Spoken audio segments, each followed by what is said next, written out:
Good evening, everyone, and welcome to another Omega Insight. I wanted to just take a moment and thank you for joining us. Tonight's topic is back to the basics. Sorry, I'm just adjusting my phone here. Back to the basics. It's really based on simplicity, especially since we've just survived COVID 2020. The concept would be, what are some of the things that we can do to bring ourselves back to basics? I know the topic has been, how do we get our back to normalcy? And I really don't think normalcy is in the plan anywhere soon. I think that we have to develop our own set of rules on what the normalcy will now look like. And honestly, was normalcy really that good? That's probably a conversation for another time.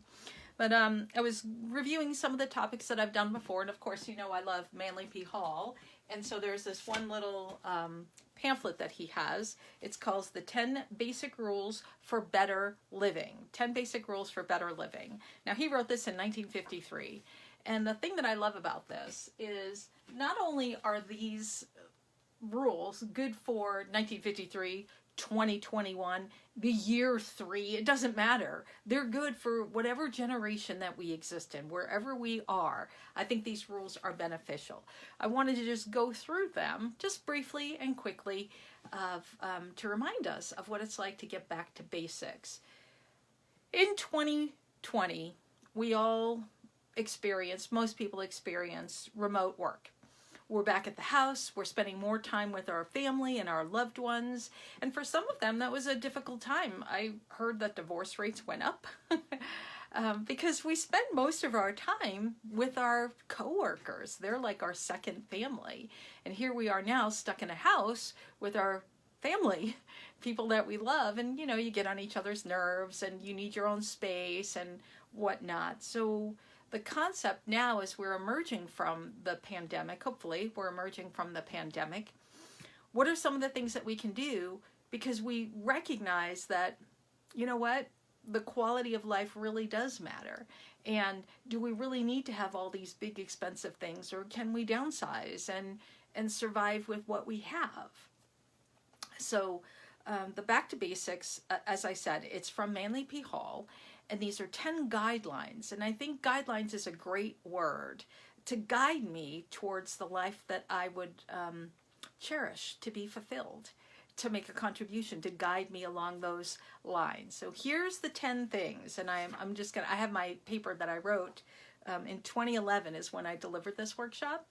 I wanted to just review it. So the first thing is, stop worrying.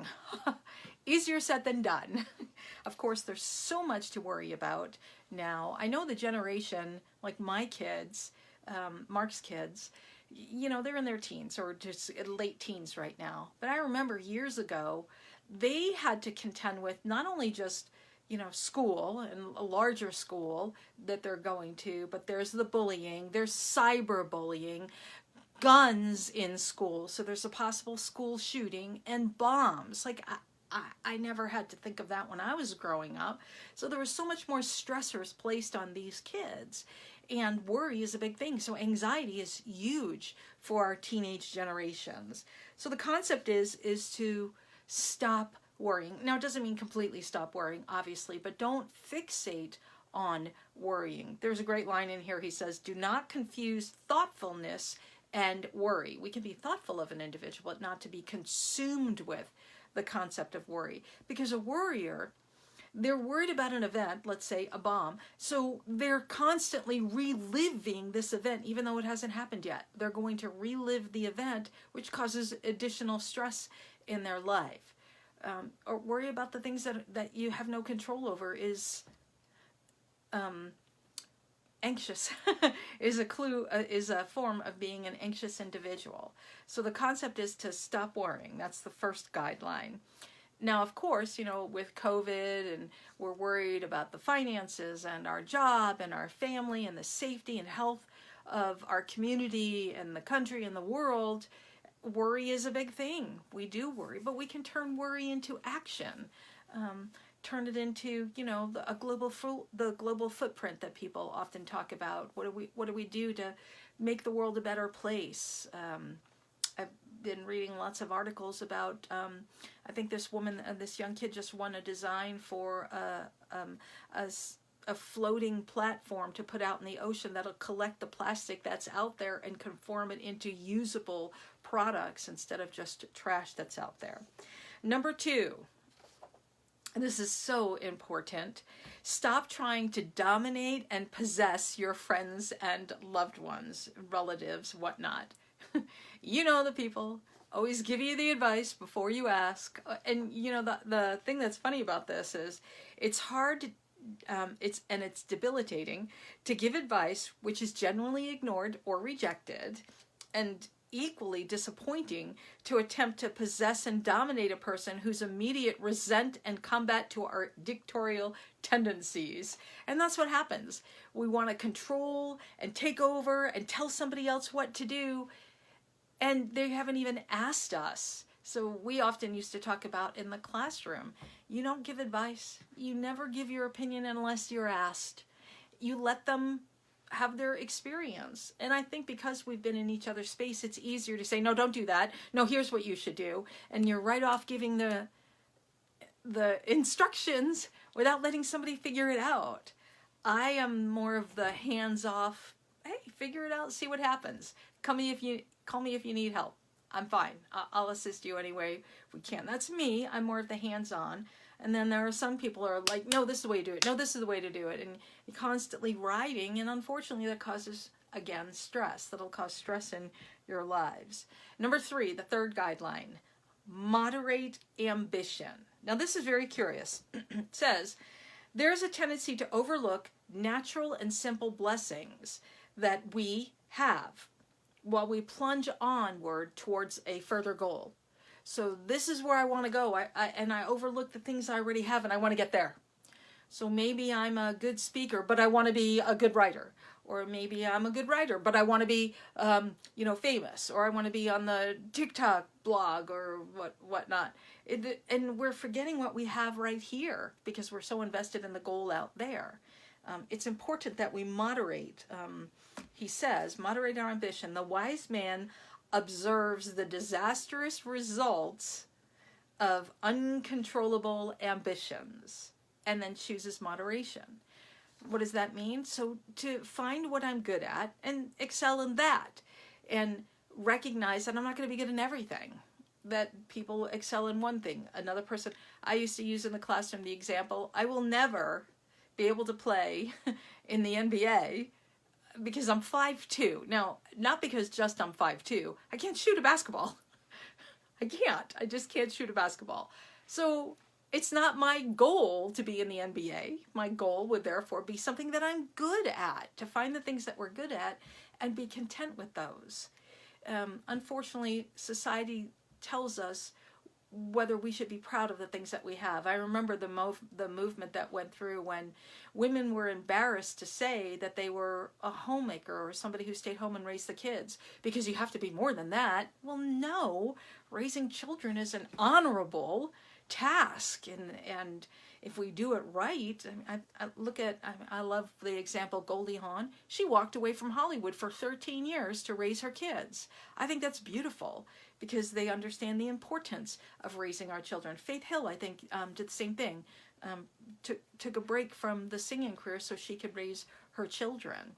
I think it's beautiful to recognize what our talents are and not let the world dictate what they should be and whether or not it's a valued goal or dream or vocation that we're doing. Number 4, I love this one. Do not accumulate more than you need. Now, I'm a little embarrassed of this because you can see the books behind me. Do I really need all these books? And honestly, the bookcase goes on. There's a bookcase across the room for me, across the hall. There's a large bookcase. There's another bookcase in my bedroom. There's a bookcase. We have bookcases everywhere. So I'm a little embarrassed about the amount of books that I have. So do I really need them all? Probably not. I know some of these books I inherited from George, so it's an emotional attachment. There's some books that I've had that are with my study, like Manly P. Hall. I haven't read all of his. I mean, this whole shelf is his, and I've read about 3/4 of the shelf. And I've read maybe about 3/4 of the shelf on here. Most of these books I haven't read. They're on my like to do. So is it more than I need? Yes. But I have value in that. So I struggle with that. But I think what he's talking about here is the acquisition of wealth. Like he has a line in his book that says, the graveyard is not measured. Like there is no real distinction of being the richest man in the graveyard. I think that's very funny. You know, gone are the days where we bury all of our treasures with the sarcophagus to pay Hades to get across to the other world. We don't do that. That's gone. So be mindful of what we have, not to be overabundant on the things that we have. And you know, I recognize that as this is the day of hoarders. How many shows are about hoarders? How many people that we know are hoarders? They just want to hold on. And whether it's because they grew up during the Depression and they want to be able to make sure that they have enough, you know, and then I'm the person who, you wouldn't see it by the books, but I am really the person who gets rid of things. George, many years ago, when you buy something, a new clothing, take something out of your closet. So everything you put something in, every time you put something in the closet, you take something out. And that's a standard that I've been going by for a while. I actually tried to see if I can knock myself down to just 7 outfits. I can't. So I do know there's a bit of an accession on my side for especially shoes, I'm told. I have a lot of shoes, but it's a girl thing. No, I shouldn't say that. It is. I'm only kidding. I love my shoes. So anyway, back to the subject at hand. The idea is that not to accumulate more than we need. It doesn't mean starve. It doesn't mean, you know, punish yourself, but, you know, don't be excessive. Is it really necessary that I live in a 10-bedroom house when it's just me and my husband? No, it's not necessary, which we don't. We have a very small house. So next one, number 5, this is so important. Learn to relax. Learn to relax. And hopefully through COVID, we've had some experience with that where we spend more time with our family. We play the board games and we watch documentaries and we educate ourselves. We read books. We take the time to meditate, some alone time.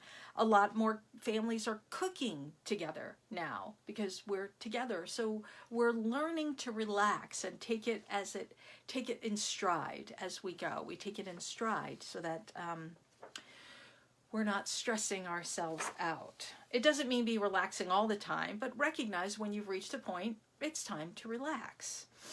There are some things where they talk about how when it comes to if you don't relax, your psyche could actually be affected.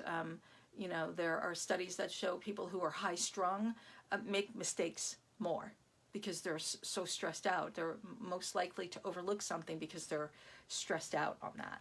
Number 6, cultivate a sense of humor. I think this is so important, not just because I like to be funny, but it is important. A sense of humor can break the tension. It can relax the energy. Having a good laugh is so healthy for you. I know there's a lot of studies that talk about the effect of humor when it comes to your physical body. That movie Robin Williams did, Patch Adams, it was all based on humor to help patients become healthier is by humor. One of the assets would be for humor. To have a helpful and lighthearted spirit is very beneficial. We know thoughts create things, so if you go into a situation thinking, oh, this is horrible, it's terrible, I'm never going to make it, you're going to experience probably a little bit more pain and stress. And even if you don't, I want to say this correctly, if you have a happy attitude, even if you pass over, at least your last days were filled with happiness instead of worry, with joy instead of stress and upset or angst. So that's creating a sense of humor. It adds flavor to your life and to others' life. It's a great connection when you have humor. My number 1 caution, do not make fun of other people. Find fun in humorous situations. Find the humor in the situations. Find humor at yourself, but please do not make fun of another person's expense. Number 7, find a reason for your own existence. Very, very important. Find a reason for your own existence. This is one question that was continuously asked in the programs. How do I find my purpose? And that's a tricky topic, a very tricky topic. But your existence, your own existence, doesn't have to be earth-shattering. You don't have to be the one with 2 million hits on Twitter. That does not mean your existence. Your existence, for me, existence is the ability to make a contribution with whomever I'm encountering. If I'm in the grocery store, if I'm in the car wash, if I'm at the mechanics, to make a contribution. That's my existence. And I think we've covered this in previous topics, to be noble, honorable, humble, compassionate. All of those can be a reason for existence. Maybe you're the only person in your family who doesn't fight with people. That's an honorable task for your existence. So instead of believing or wanting to be something bigger, take what you have and enhance that. Find the qualities that are within you and enhance that. Again, that ties back to the moderate ambition. So the reason for your own existence, nature put you here for some reason, and to be successful at what you do. That is honorable, as I mentioned. Number 8, never intentionally harm another human being. Again, these are guidelines for back to basics for better living. Never intentionally harm another human being. That, if I could use the phrase, is stepping into the dark force. That is, to intentionally harm another human being is connected to the dark force. It's not what we talk about. I understand accidents happen. I understand we accidentally say something in a heat of moment of stress. We can lash out. I get that. And once that happens, take the time and repair it.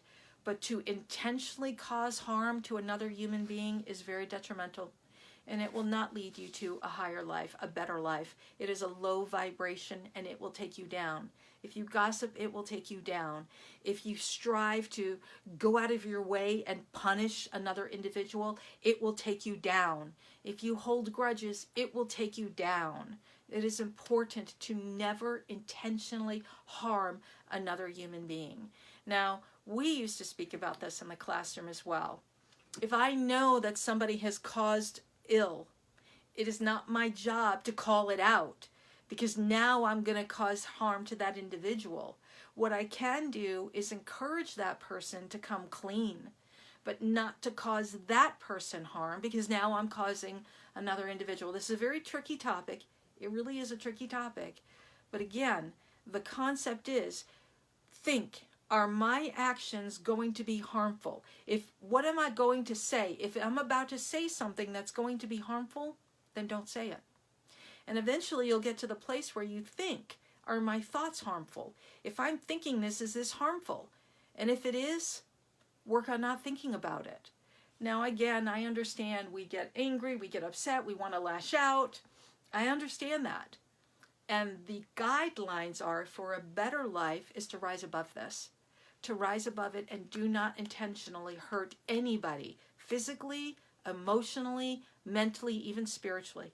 Do not harm another individual.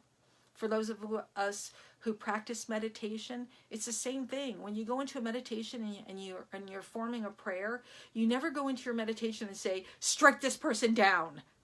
That's not what we do. We go into our meditation and we say, please surround this person with love and light. Help them overcome their struggles. That's what we do. It's always a better way. We never cause harm. So I cannot stress that enough. That's number 8. Number 9 ties into it. Beware of anger. Anger is a very low vibration. It's very volatile. We can be angry without the emotion. We can say, you know what, honey, that hurt my feelings. I'm angry right now. I need some time. But when we get emotional about it and react, that's where we end up intentionally harming another individual.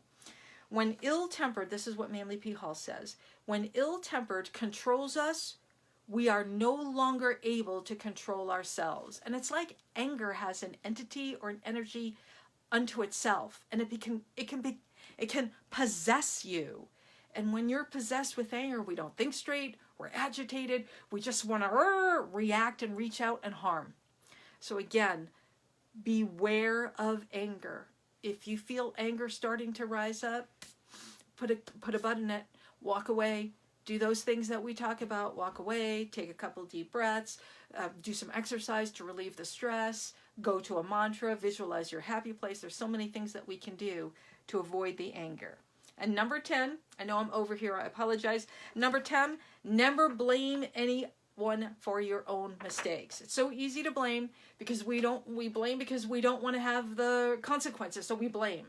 But honestly, the best way for me to have a better life is to take responsibility for my life, the pros and the cons. I have to read this line, this is very funny.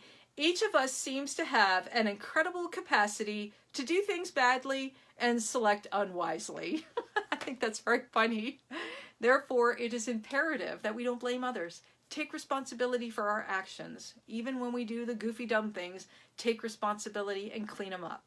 So again, thank you for hanging in there. I'm just going to do a quick review. These are the 10 guidelines by Manly P. Hall on how to live a better life. Number 1, stop worrying. Number 2, stop trying to dominate and possess your friends and relatives. Number 3, moderate ambition. Number 4, do not accumulate more than you need. Number 5, learn to relax. 6 is cultivate a sense of humor. Number 7, find a reason for your own existence. Number 8, never intentionally harm another human being. Number 9, or harm another person or another spirit. I mean, don't harm an animal either. Beware of anger. Number 9, beware of anger. And number 10, never blame others for your own mistakes. Thank you so much for joining in and hanging in there. I apologize I went over 15 minutes, but I really love, obviously I love Manly P. Hall and I wanted to be able to pass this information out to you. Looking forward to seeing what we're going to post on Wednesday the 24th instead of gratitude. I know Jen's going to put up one of our old workshops, so feel free to go ahead and watch that and then like us or connect with us on YouTube. And again, of course, I'll have another coffee talk for you on the 26th. Thank you. Have a wonderful evening and good luck in your better living. Bye now.